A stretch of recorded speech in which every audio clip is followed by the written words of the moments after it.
25 अगस्त को प्रदोष, भौम प्रदोष। सारे प्रदोषों में कामना सिद्धि की प्रदोष अगर मानी गई है तो भौम प्रदोष को माना जाता है, मंगलवार को माना जाता है। मंगलवार के दिन, मंगल के दिन जब प्रदोष पड़ती है तो भौम प्रदोष कहलाती है। और उस दिन जब हम बाबा को प्रदोष काल में शंकर भगवान के शिवलिंग पर काली तिल को पीस कर उसका लेपन कर कर जो कामना कर कर जल चढ़ाया जाता है, जैसे जैसे वो तिल बहता है उसकी चिकनाई शंकर की शिवलिंग पर रह जाती है, वैसे ही हमारी कामना पूर्ण होती है। काली तिल को पीस कर गलाना, पीसना, उसका उपटन तैयार कर कर कामना कर कर उसमें थोड़ा चंदन मिलाकर भगवान शंकर के शिवलिंग पर उसका लेपन कर। केवल भौम प्रदोष पर, सोमवार का पड़ जाए, बुधवार का पड़ जाए, उस प्रदोष पर नहीं हो सकता। केवल भौम प्रदोष पर, मंगलवार का प्रदोष पड़ेगा उसी पर ही कर सकते। सोम का नहीं, बुध का नहीं, गुरु का नहीं, शुक्र शनि का नहीं, केवल फल देगा, सुख देगा, आनंद। मंगलवार की प्रदोष की जो प्रदोष पड़ती है वो इच्छा पूर्ति करती है। प्रदोष के दिन गाय के दूध का घी बनाकर उसकी एक उंगली घी की अशोक सुंदरी वाली जगह पर लगाकर, जो व्यापार नहीं चलता हो, दुकान नहीं चलती हो, अशोक सुंदरी वाली जगह पर घृत लगाकर घर के दरवाजे पर या व्यापार के द्वार पर उस उंगली को लगा देना चाहिए। घृत पर होना गाय के घी का, गौमाता। सावन के महीने में प्रदोष का जो दिन आए, 2 प्रदोष श्रावण के महीने के 2 प्रदोष पड़ेंगे। किसी भी प्रदोष पर एक पीपल के पत्ते पर कनेर का पुष्प अपने घर के अंदर रख लीजिए प्रदोष के एक दिन पहले, और प्रदोष वाले दिन उसको बहते हुए पानी में डाल दीजिए। जिंदगी में जो तुम्हारे यहाँ तकलीफ चल रही है, एक उठ रहा है, एक बैठ रहा है, एक बीमार पड़ रहा है, एक ठीक हो रहा है, फिर बीमार पड़ रहा है, फिर ठीक हो रहा है, ये ठीक हुआ, फिर इसको हो गया, फिर इसको कुछ हो गया, फिर किसी को कुछ हो गया, अर्थात शिव का नाम लेकर। और फिर ही ध्यान देना, इस क्रम को करने के लिए आपको तुमरुकेश्वर महादेव का नाम लेना पड़ेगा। कौन से महादेव का नाम बोलना है? तुमरुकेश्वर महादेव, जिन्होंने भगवान शंकर की अविरल भक्ति को धारण करा। एक प्रसंग बड़ा सुंदर आता है, पहले भी कहे, अगर आप शंकर जी के मंदिर में जा रहे हो, शिव की आराधना कर रहे हो, शंकर के मंदिर में जाकर पशुपति व्रत कर रहे हो, जल चढ़ा रहे हो, आराधना कर रहे हो, शंकर के मंदिर में अगर कोई गलती भी कर रहा है तो शिव के सामने कभी उसकी गलती को मत बताओ, कभी ही मत बताओ, अरे तूने गलती कर दी, ना ना ना, कभी नहीं। मंगलवार की प्रदोष रोग से मुक्ति देती है। मंगलवार की प्रदोष पड़ती है तो शिव काशी में निवास करते हैं। मान लो आप प्रदोष का व्रत नहीं कर सकते, आप अगर व्रत नहीं कर सकते तो प्रदोष के दिन, प्रदोष काल में शाम का समय, सूर्यास्त का कुछ पल, कुछ घड़ी के पहले से लेकर बाद तक का प्रदोष काल के अंतर्गत आप शंकर जी के मंदिर में जाकर 1 लोटा पानी, 5 बेलपत्र भी अगर समर्पित करते हैं तो संपूर्ण प्रदोष का फल आपके भाग्य में सफल हो जाए। पूरे महीनों में, पूरे वर्ष में मंगल का प्रदोष निकाल कर रख लो कि मंगल का प्रदोष इस दिन पड़ रहा है, मंगल की त्रयोदशी तिथि पड़ रही है, प्रदोष व्रत मंगलवार का पड़ रहा है। और जिन लड़का लड़की को मंगल होते हैं, जिन कन्या और वर को मंगल होते हैं, केवल शंकर भगवान के मंदिर में जाकर चौमुखी दिया, 4 बत्ती का दिया आटे का, उसमें घी डालकर लड़की शंकर भगवान के मंदिर में मात्र 7 बार शंकर पे से उतार कर, 3 बार स्वतः उतार कर शिव के मंदिर में रख देती है। उसका मंगल आड़े आता ही नहीं है, मंगल नहीं आता सामने। मंगल प्रदोष व्रत का इतना महत्व है महाराज। श्रावण के महीने की प्रदोष, प्रदोष काल में शाम का समय सूर्य डूब रहा हो, बस डूबा ही हो, और उस समय पर सूर्य के डूबन के तुरंत बाद बाबा को धतूरे के साथ में बेलपत्री ना चढ़ाते हुए बेलपत्री के वृक्ष के 7 कांटे बाबा के शिवलिंग पर समर्पित करे जाते हैं महाराज, अपनी जिंदगी में अड़चनों को हटाने के लिए। फिर आप जिस व्यापार में उतरे, जिस व्यवसाय में उतरे, जिस नौकरी में उतरे, आप दिल से करें, आपको तरक्की मिलेगी। आप हार नहीं सकते, नीचे नहीं आ सकते, उन्नति पर ही चढ़ेंगे। प्रदोष, ओम प्रदोष के दिन प्रदोष काल में शिव जी के मंदिर में शंकर के शिवलिंग पर 3 जगह पर कनेर का पुष्प समर्पित करना प्रारंभ करें। पहला अशोक सुंदरी की जगह पर, दूसरा जहाँ शिवलिंग रखा हुआ है उस जलाधारी पर, कटी पर, और तीसरा शंकर भगवान के शिवलिंग पर पुष्प कनेर का रखना प्रारंभ कर दो। उसमें से अशोक सुंदरी वाले पुष्प को घर लेकर आना प्रारंभ कर दो। भौम प्रदोष के दिन 4 से 5 भौम प्रदोष करोगे और एक दिन मेरा बाबा तुम्हारा गर्भ ठहरा देगा और बाबा की कृपा से तुम्हारे घर में संतान। जब जीवन में तुम्हें लगने लगे कि तुम्हारे पास में लक्ष्मी की कमी हो रही है, धन की कमी हो रही है, संपदा की कमी हो रही है, वैभव की कमी हो रही है, खूब मेहनत करना, कर्म को जागृत करना, परिश्रम पूरा करना, रात दिन एक कर देना। और साथ में शंकर जी के मंदिर में बेलपत्र हमेशा कब चढ़ाते हो? पहले तुम जल चढ़ाते हो, उसके बाद बेलपत्र चढ़ाते हो। पर जब तुम्हें लगने लगे कि मेरे घर में संपदा की कमी हो रही है, धन की कमी हो रही है, धन के पीछे क्लेश हो रहा है, पैसे के पीछे क्लेश हो रहा है, तो उस बेलपत्र को पहले चढ़ाओ और जो घर से जल लेकर आई हो वो बाद में चढ़ाओ। और जब तुम उस जल को बाद में चढ़ाओगी और बाद में चढ़ाने के बाद उस चढ़ी हुई बेलपत्र को अपने घर लेकर आओगी, रखो रात भर, फिर दूसरे दिन उस बेलपत्र को वापस लेकर जाओ, फिर नया बेलपत्र चढ़ाया, पुराना बेलपत्र वहीं छोड़कर आई, फिर नया बेलपत्र चढ़ाया, पुराना बेलपत्र वहीं छोड़कर आई। ये क्रम जो 21 दिन तक लगातार कर लेता है, 22वें दिन वो खुद कह सकता है कि मेरे घर में अब भगवान ने हाथ पकड़ लिया, मेरे घर में संपदा देना प्रारंभ कर। एक बेलपत्र में लक्ष्मी, अपालक्ष्मी, धनलक्ष्मी, 3 लक्ष्मियों का भाव कुमार खंड वर्णन करता है कि एक बेलपत्र के पत्र में वो सुख होगा, वो आनंद हो। एक दिन शाम का समय, प्रदोष का दिन, प्रदोष का दिन, प्रदोष काल, शाम का समय, भगवान देव अधिदेव महादेव माँ जगतजननी पार्वती जी के साथ में भ्रमण पर निकले। देखिए, अगर प्रदोष का व्रत नहीं कर सकते, प्रदोष के दिन आप व्रत नहीं कर सकते, मान लो आपसे भूखा नहीं रहा जाए, प्रदोष का व्रत नहीं कर सकते, प्रदोष के दिन आप भूखे नहीं रह सकते, मंदिर भी नहीं जा सकते, दिया भी नहीं लगा सकते, तो शिव महापुराण की कथा कहती है कि प्रदोष के दिन, प्रदोष काल में अपने ही दरवाजे के पास में देवाधिदेव महादेव का स्मरण कर लक्ष्मी की वृद्धि के लिए, कार्य सिद्धि के लिए, संपदा को प्राप्त करने के लिए आप अपने ही दरवाजे के पास में एक दीप लगा सकते हो। कौन से दिन? प्रदोष के। एक बात और अच्छे से समझ लीजिए, जो बच्चे चिड़चिड़े होते हैं, चाहे घर में बेटे हों, बहुएं हों, सास हो, ससुर हो, परिवार में छोटे छोटे बच्चे हों, चिड़चिड़ प्रवृत्ति करते हों या चिड़चिड़ा स्वभाव हो, जरा जरा सी बात में क्रोध आ जाता हो, बोलने का भान नहीं रह पाता हो, शब्दों के बाण चलते हों, तो महाराज प्रदोष के दिन, प्रदोष काल में बेलपत्री के पेड़ के नीचे एक जो पत्ता आपके पास में हो, पान का मिल जाए तो पान का, पीपल का मिल जाए तो पीपल का, बेलपत्र का मिल जाए तो बेलपत्र का, उस पत्ते पर मात्र थोड़ा सा शहद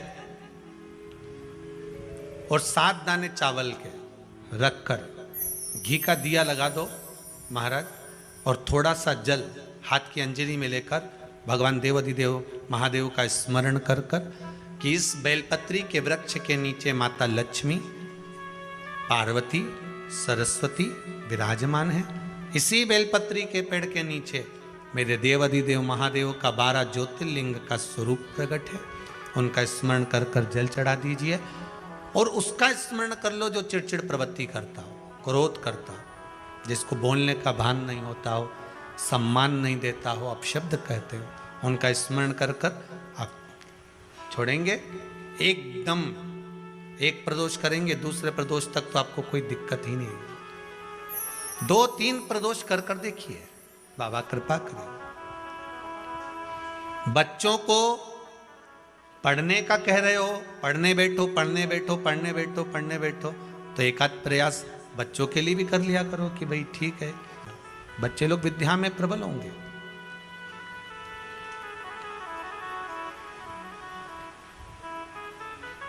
शिव उपासना का जो फल है वह 1000 गुना। पहले भी कथा में कहा, आज फिर कहते हैं, शिव मंदिर में जल बाद में चढ़ाना, शंकर के मंदिर में जाकर पंचामृत स्नान बाद में कराना, शंकर जी के मंदिर में जाकर पूजन बाद में करना। पहले थाली एक और रखकर शिव मंदिर में झाड़ू पोछा या जो बेलपत्री निर्माल्य जो भी रखा हो उतरा हुआ सामान उसको भरकर कहीं एक और जहाँ मंदिर वाले रखते हो वहाँ ले जाकर रख दो। झाड़ू पोछा एक बार जरूर। पूजन करने से पहले सबसे पहले सफाई का ध्यान रखो और एक विश्वास रखना, आप मंदिर की सफाई नहीं कर रहे हो। फिर निवेदन करूंगा आपको, आप मंदिर की झाड़ू नहीं लगा रहे हो, आप मंदिर की सफाई नहीं कर रहे हो, आप मंदिर में पोछा नहीं लगा रहे हो। जितना हाथ आप मंदिर में फेर रहे हो सफाई के लिए, उतना आपके जीवन में जितना दुख है, जितनी तकलीफ है, जितना कष्ट है, जितनी बीमारी है, उस पर हाथ फेर रहे हो। मंदिर में नहीं फेर रहे हो। नहीं तो सारी दुनिया में जितने मंदिर हैं, सारे मंदिरों में ट्रस्टियों ने कुछ ना कुछ लगा के रखा है। स्वीपर आता है, साफ करके जाता है, ये आएगा सफाई कर कर जाएगा। पंडित जी होंगे तो बुआरी लगा देंगे, पंडित जी होंगे सफाई कर देंगे। उन्होंने तो पंडित जी को बोल के रखा है कि साफ कर दो, पंडित जी करते भी हैं। पर पहला फर्ज आपका है कि आप मंदिर में आए हो तो पहले आप सफाई करो। क्यों? क्योंकि हम उसका द्वार साफ रखें। आज के समय में तो एक नियम हो गया साहब कि मंदिर में जाते हो तो मंदिर के दरवाजे पर चप्पल उतार के जाते हो। नहीं तो शास्त्र रीति तो ये कहती है कि मंदिर में भगवान सामने बैठा है तो उसके सामने चप्पल भी नहीं उतरना चाहिए। तो कई लोग कहते हैं मंदिर के अंदर थोड़ी ना उतार, हम तो जीने से भी बाहर, एकदम गेट के बाहर वहां उतार, पर सामने तो है ना, सम्मुख में तो है। तुम्हारे यहां अगर 4 लोग दिवाली मिलने आते हैं ना तो तुमने चप्पल रखने का भी स्टैंड बनाकर रखा है। साइड में उतारिए, देहली पर मत उतार देना, थोड़ा साइड में उतारो। सामने से सब आते जाते रहते हैं, सामने उतारो। सम्मुख में क्यों उतार रहे हो?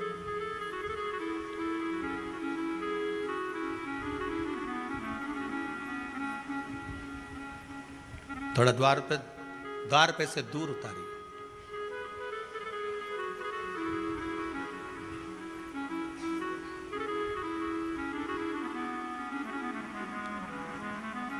अभी तो कुबेरेश्वर धाम में काम चल रहा है।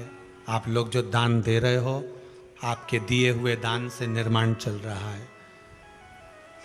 अभी तो आप पहनकर जूता चप्पल भी अंदर आ जाते हो। भले दूसरे मंदिरों में चप्पल पहनकर हमने देखा है, आधिकाधिक मंदिरों में, ब्रजभूमि पर भी बहुत मंदिरों में लोग अंदर जूता पहनकर चले जाते हैं, पर जब तक बाबा नहीं बैठा तब तक तो आप पहनकर आ रहे हो। जिस दिन बाबा कुबेरेश्वर धाम में आकर बैठ गया, उसके बाद वो दोनों गेट पर चप्पल बाहर ही रहेगी। आओ आप, कंकर से शंकर जब शरीर से लगेगा तब सुख भोगोगे, आनंद भोगोगे, सुख की प्राप्ति। अपने द्वार पर भी कितना सुंदर लिखा है भविष्य पुराण के अंतर्गत, और विष्णु पुराण में भृगु बाबा का चरण का चिन्ह भगवान विष्णु की छाती पर रहा। भगवान विष्णु की छाती पर भृगु बाबा के चरण का चिन्ह रहा।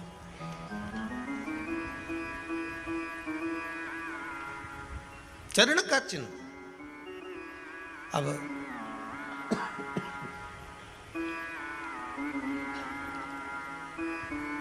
भविष्य पुराण में लिखा है कि अगर हम मंदिर के द्वार पर घर के चौखट के एकदम सामने चप्पल उतार देते हैं, 7 बार दिन भर में से, कितनी बार? 7 बार विष्णु पुराण कहती है ऐसा कोई दिन नहीं होता जिस दिन दरवाजे पर 7 बार लक्ष्मी आकर खड़ी नहीं होती हो। कल एक कथा कही थी आपको कि प्रत्येक मनुष्य के भाग्य में सुख लिखा है, केवल मंथन करना। भविष्य पुराण कहती है 7 बार लक्ष्मी प्रत्येक मनुष्य के दरवाजे पर जाकर खड़ी होती है, पर द्वार पर चप्पल पड़ी होने के कारणवश वो लौट कर चली जाती है। बहुत ध्यान दीजिएगा महाराज, थोड़ा सा आपको बुरा लगेगा, लग जाए, और शिव पुराण है, जीवन संवार देगी तो अच्छी बात है,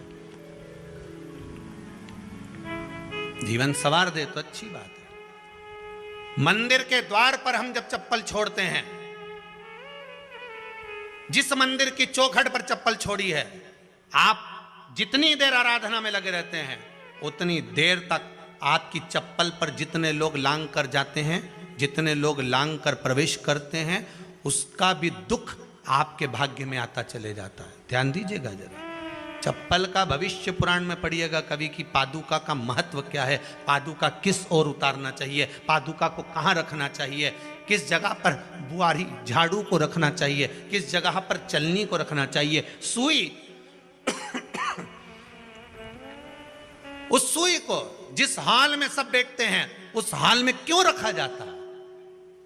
सुई तो इतनी सी है, पर जिस हाल में सब बैठते हैं उस हाल में ना तो झाड़ू रखते हैं, उस हाल में ना चलनी रखते हैं। भैया क्यों नहीं रखते?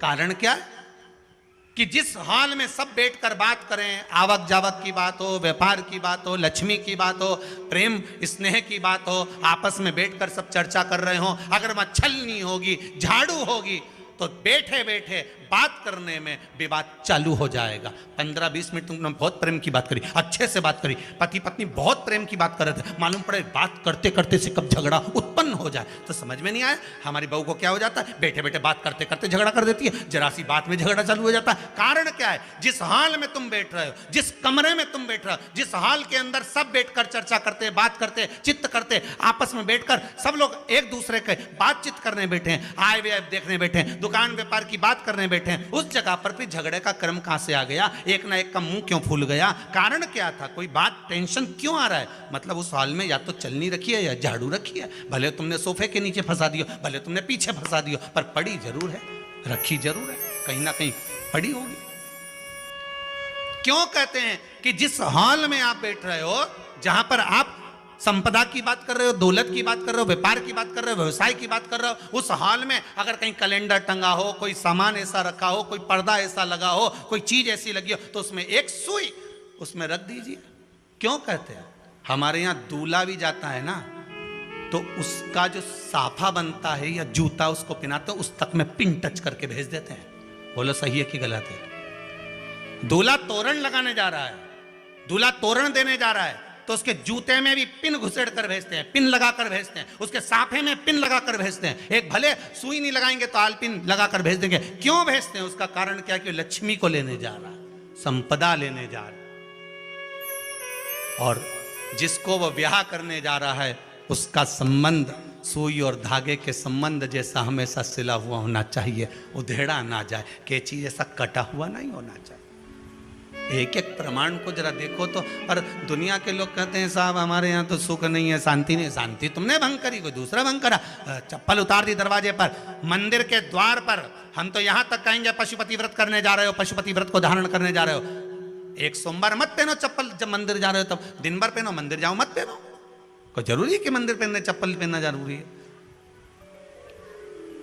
मत पहनो। मंदिर के द्वार पर जहां भगवान विराजे हैं उसके द्वार पर अगर आपने चप्पल उतारी है, आप तो अंदर चले गए, पर जितने लोग लांग रहे हैं उसका मालूम, उसका स्मरण कितना कितना गया। छाता, चप्पल, आसन, मांग का टीका, इसका भी वर्णन पहले कर चुके हैं कथाओं में, आप लोगों ने सुना होगा। छाते का भी वर्णन किया। किसी का छाता बारिश में तुम लेकर आ गए, पानी गिरने लगा, जी जी तुम्हारा छाता देना, छाता तो लेकर आ गए, पर जितने दिन तुम्हारे घर में रखा हुआ है उतना दिन तक हिसाब लगा कर रखना कि 15 दिन रखा तो तैयारी रख लेना, 15 दिन में कितने घंटे हुए, कितने घंटे कितने पल, उतना आपको दुख भोगना पड़ेगा।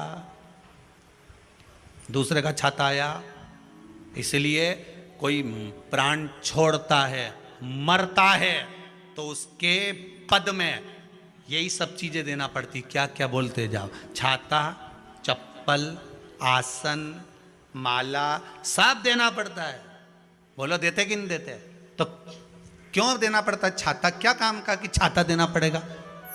क्या व्यक्ति 24 घंटे क्या धूप में रहता था कि पानी में रहता था जो छाता देना पड़ेगा? चप्पल क्यों देना पड़ेगा? किस लिए देना पड़ेगा? उसका शास्त्र प्रमाण।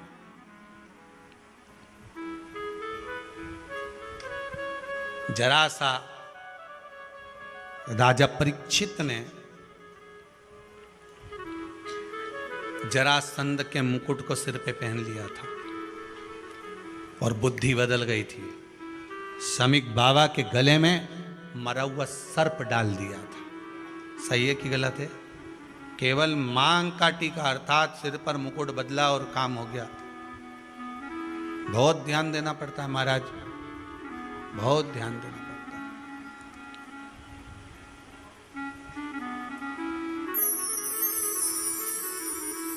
तुम्हारी चप्पल कोई ले गया, तुम रो रही, किसी ने पूछा क्या हो गया? मेरी चप्पल कोई ले गया था, फिर मैं दूसरे की ले गई। तुम्हारी कोई दूसरा ले गया, तुम दूसरे की ले गई।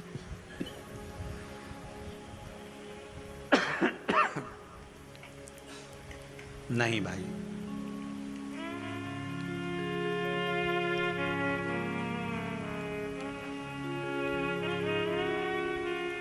उसको प्राप्त करने के बहुत तरीके हैं।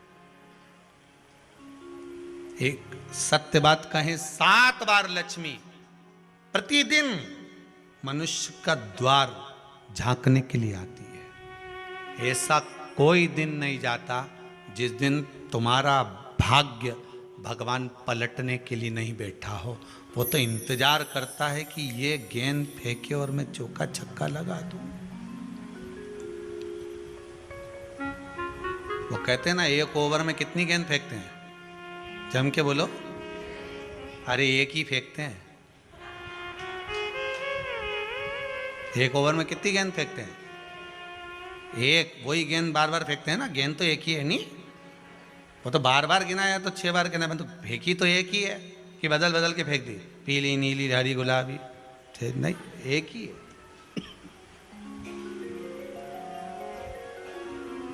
बदल बदल कर आया, गेंद एक ही थी, फिर फेंका कि ये तो वाइट निकल, फिर फेंकी, गेंद वही है, गिनती में 6 जा रही है।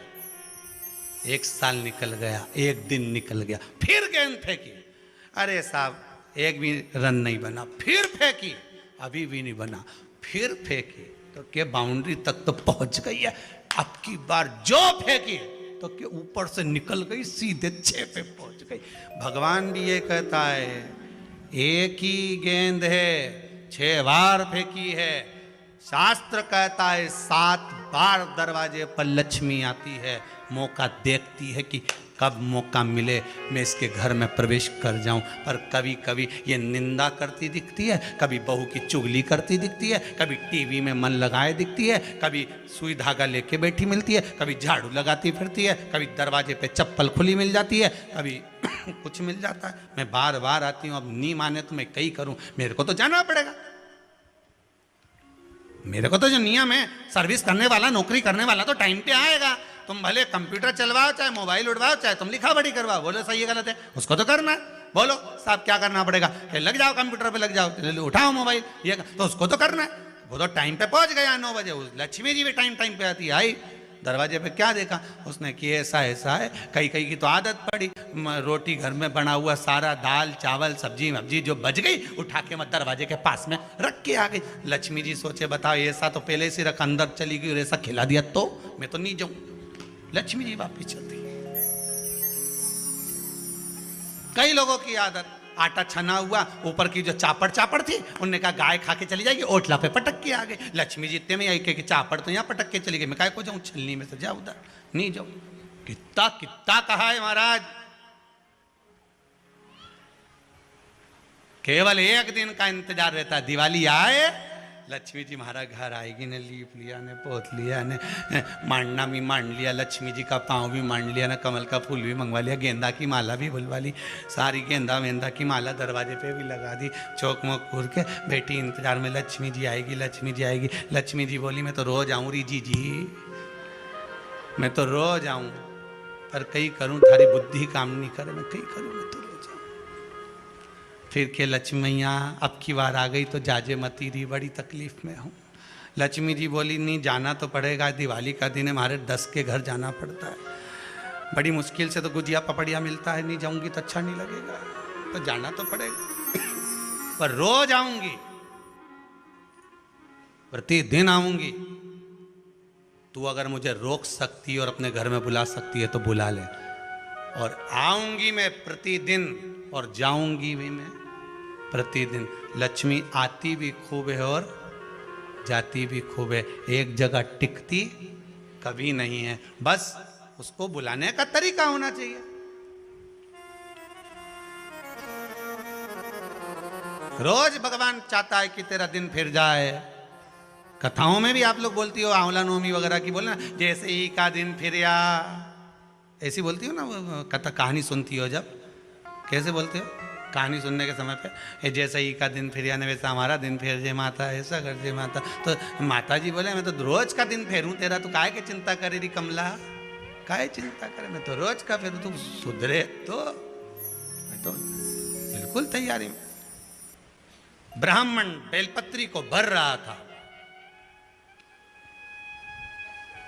बेलपत्री ब्राह्मण भर रहा था, पार्वती जी ने शिव जी से कह दिया इसके पास कुछ भी नहीं है, आपका भगत है ये, आपका भगत है, इसके पास कुछ भी नहीं है, आप कृपा नहीं करोगे। शंकर भगवान बोले आज प्रदोष का दिन है, प्रदोष काल में ये मेरी सेवा में लगा है। सुनो पार्वती,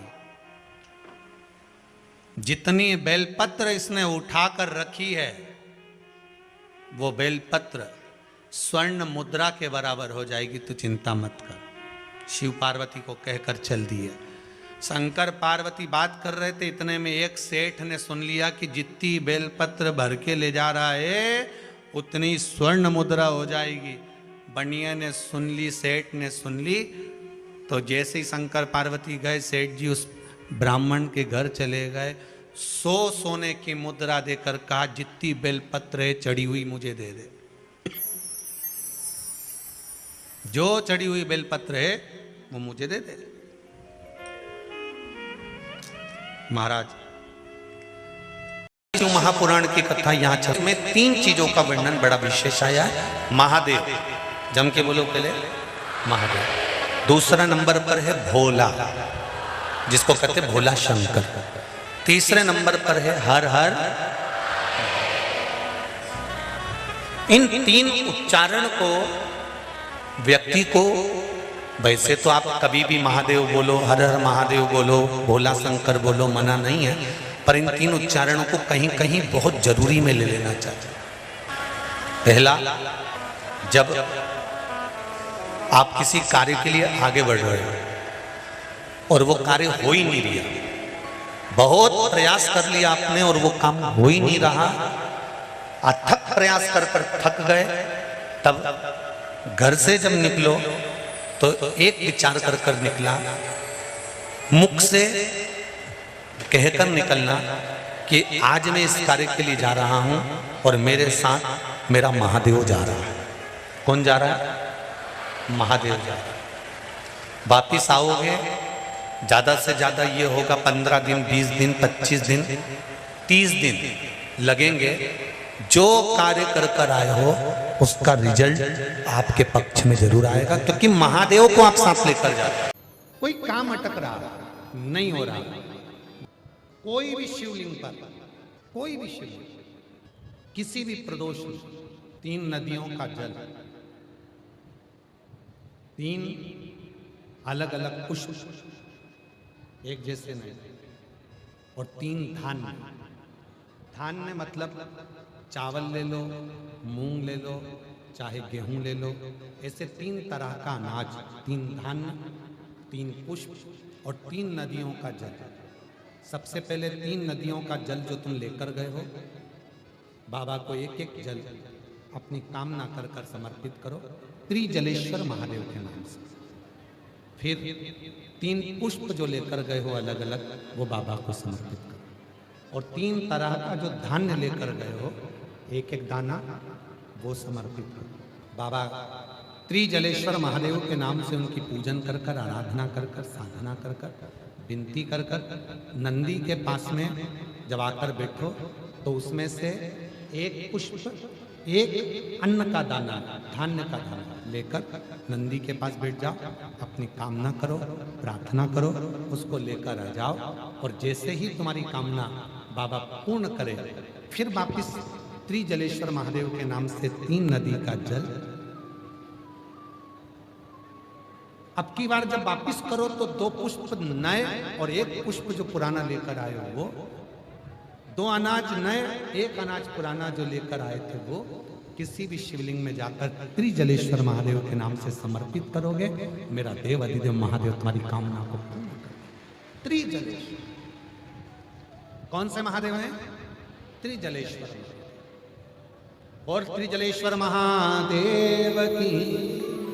घुटने का ग्रीस खत्म हो गया है, या घुटने में गैप आ गया है, या कमर में गैप आ गया है, और व्यक्ति को लगे कि मैं बैठ नहीं पा रही हूँ, जमीन पर नहीं बैठ सकती, डॉक्टर कह रहा है कि कुर्सी पर बैठना पड़ेगा, नीचे नहीं काम कर सकती, नीचे नहीं बैठ सकती, गुरिया चले गया है, डॉक्टर का इलाज करवाओ, डॉक्टर को दिखाओ, जांचें कराओ, जो बोले वो करो।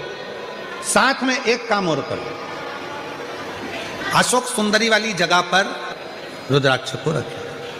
अगर 5 मुखी रुद्राक्ष सीहोर का यदि आपके पास में है तो वो रुद्राक्ष को अशोक सुंदरी वाली जगह, अशोक सुंदरी का स्थान आप लोगों को पहले भी बताया, ये शिवलिंग, ये जलाधारी, ये जल बह रहा है, बीच में जो स्थान है वो अशोक सुंदरी का स्थान है। राइट में गणेश जी, लेफ्ट में कार्तिकेय जी, जलाधारी पार्वती जी का हस्तकमल, शिवलिंग शंकर का स्वरूप, शिवलिंग के ऊपर जो जल गिरता है ऊपर से, जया, विषहरा, शामरीबारी, दौतली, देव, शंकर जी की 5 लड़कियां जल गिराती, बीच में अशोक सुंदरी का स्थान, अशोक सुंदरी।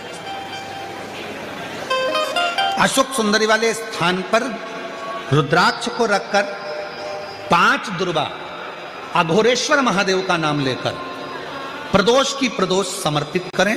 उन 5 दुर्वा को लेकर आ जाएं और 5 समय ऐसा निकाल लें सुबह से लेकर शाम तक के बीच में कि मुझे इन 5 दुर्वा को एक एक कर कर धीरे धीरे चबा।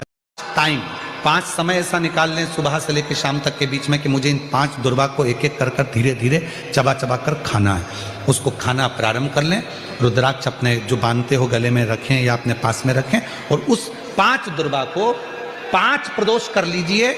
और उसके बाद आपकी कमर में जो गैप है या दर्द है या नीचे नहीं बैठ सकते हो, धीरे धीरे धीरे धीरे उसमें आराम लगना प्रारंभ हो जाएगा। वो गुड़िया जो है अपनी जगह पर बैठे। अघोरेश्वर महादेव का नाम ले। प्रदोष काल किसको कहते हैं, प्रदोष का समय किसको कहते हैं? आप तो ये अंदाजा लगा कर रखो कि दिन ढल रहा हो, अंधेरा होना शुरू हो रहा हो, सूरज डूब रहा हो, चंद्र प्रकाशित हो रहा हो, अंधेरा अपना काम कर रहा है, सूरज ढलता जा रहा है, दिन कम होते चले जा रहा है और अंधेरा थोड़ा बढ़ते चले जा रहा है। इन दोनों का जो मिलन का समय हो, अब वो कितनी भी बजे, आप तो बस उसके मिलन का समय निकाल लो, वही समय प्रदोष काल कहलाता है। वही समय प्रदोष।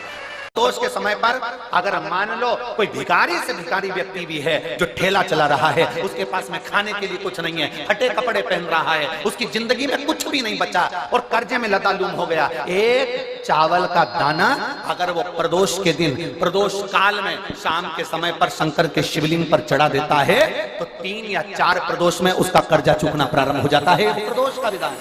श्रावण में अगर मान लो एक दिन आपका निकल भी गया, 2 दिन आपके छूट भी गए, कोई दिक्कत की बात नहीं।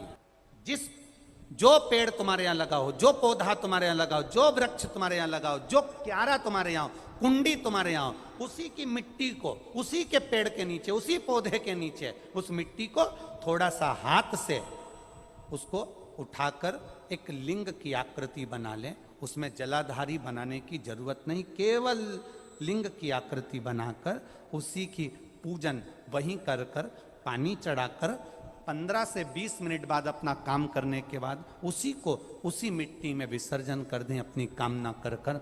देव अधिदेव महादेव 2 महीने के बाद क्या देगा ये वही जान सकता है, वो क्या प्रदान करेगा ये उसके ऊपर। कनेर के पुष्प एक बेलपत्र में रखकर नंदीश्वर के पास में बैठकर श्री शिवाय नमस्तुभ्यम बोलकर अशोक सुंदरी वाली जगह पर स्पर्श कराकर भगवान शंकर पर 7 फूल के साथ बेलपत्री की डंडी अशोक सुंदरी की साइड हो, ऐसा स्मरण करते हुए शिव को समर्पित कर दे।